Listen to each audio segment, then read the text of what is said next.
This is W. Clement Stone saying, I feel healthy, I feel happy, I feel terrific. I love all my fellow men. I love every one of you. And it's my sincere prayer that you respond and learn how to help yourself by learning the art of motivation. And I can describe it to you in one short sentence so you can understand it. Whatever the mind can conceive and believe, the mind can achieve.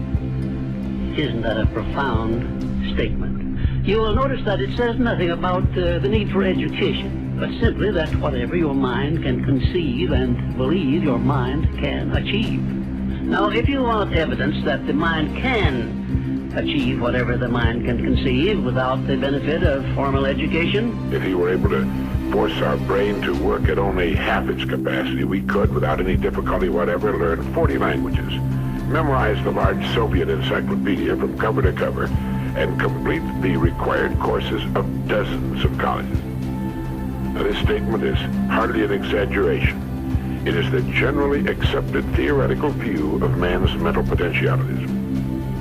Now, how can we tap this gigantic potential? Get up every morning and look yourself in the mirror and say, today I'm going to give it my best shot.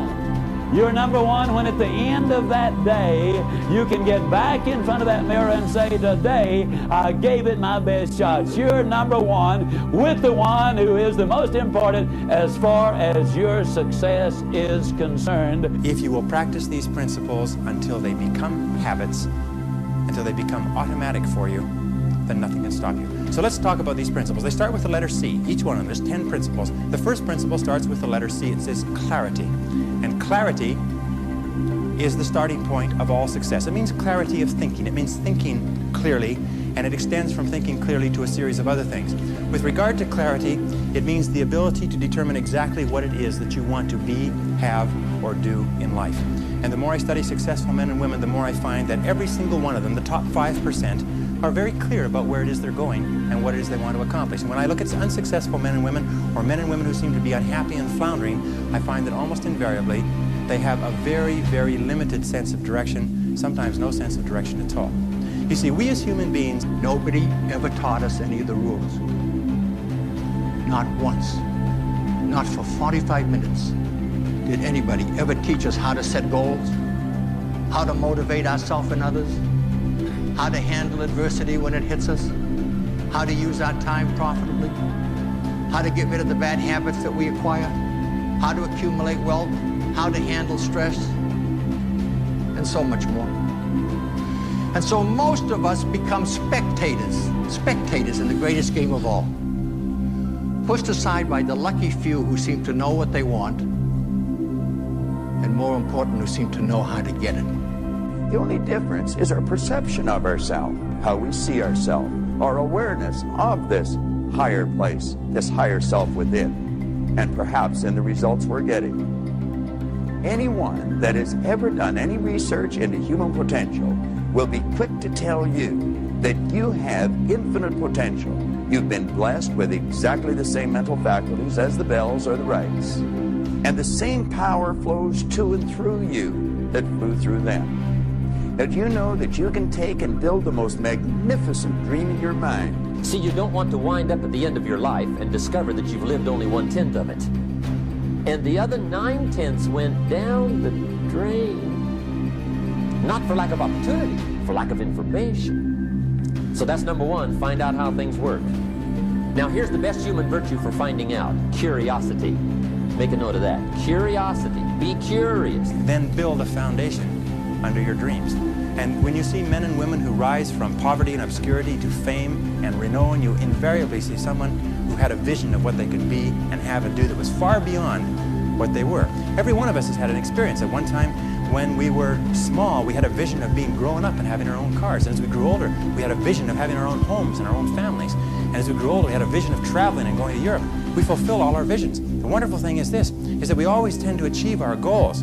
The problem is that our goals are set so low that even when we do achieve them, they don't turn us on. They don't fill us with enthusiasm. So dream big dreams. You're God's greatest creation, and you are meant to win. But the obstacles cause us to have doubts in our mind. Are we really capable of doing this? You know, if you had formed the attitude that every obstacle is an illusion, just like this ladder, I didn't have to climb over it.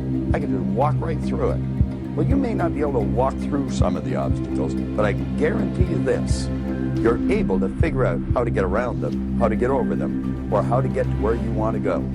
You're able to do anything. You will be the same person in 5 years as you are today, except for the people you meet and the books you read. The next night that you're free, instead of collapsing in front of that television set at home, why not take a little trip down to your local library? Walk in, find that special shelf of books that's in every library, that gold mine, that shelf containing books on success, how to achieve it, and how to hold on to it after you get it. Walk up and introduce yourself to some of the most powerful people who have ever lived. People like Napoleon Hill, Norman Vincent Peale, Maxwell Maltz, Dorothea Brand, W. Clement Stone. They're waiting at this very minute to help you. And you'll know and realize that you've created a better world for yourself and everyone else to enjoy. And you'll also realize that what you're looking at, It's the person that picks themselves up and says, nothing is going to stop me. You know, the best quality in the world that you can develop, and I give it to you because I made it my life's habit to develop this quality. I hope I've got it, I don't know for sure. But the quality is to develop the quality of being unstoppable. Develop the quality of being unstoppable. Say in yourself that no matter what life throws at me, it'll never stop me. No matter how rough it gets, I will never quit. And nothing will ever stop me.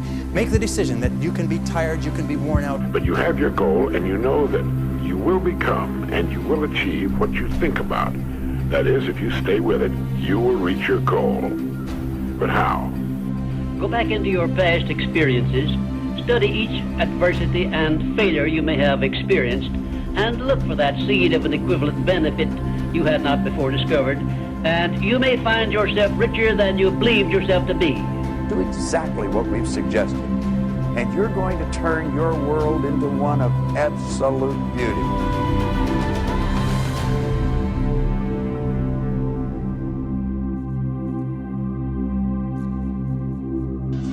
If you think it's going to be easy, if you think you're just going to get that business started without any trials or tribulations, forget about it. Don't even try to be successful. It's a wrap. It's not going to be easy. But I want you to feel that pain going through your body. And as pain leaves your body, guess what's going to take its place? Success. And so you got to change your mindset. All right? We got to stop looking at pain as if it's something negative. All right? Listen to me. If it was easy, everybody would do it. No pain, no gain. But I guarantee you, if you can outlast pain, if you can get through that pain, if you can get through that discomfort, all right? If you can outlast that discomfort, I guarantee you, baby, on the other side of it is success.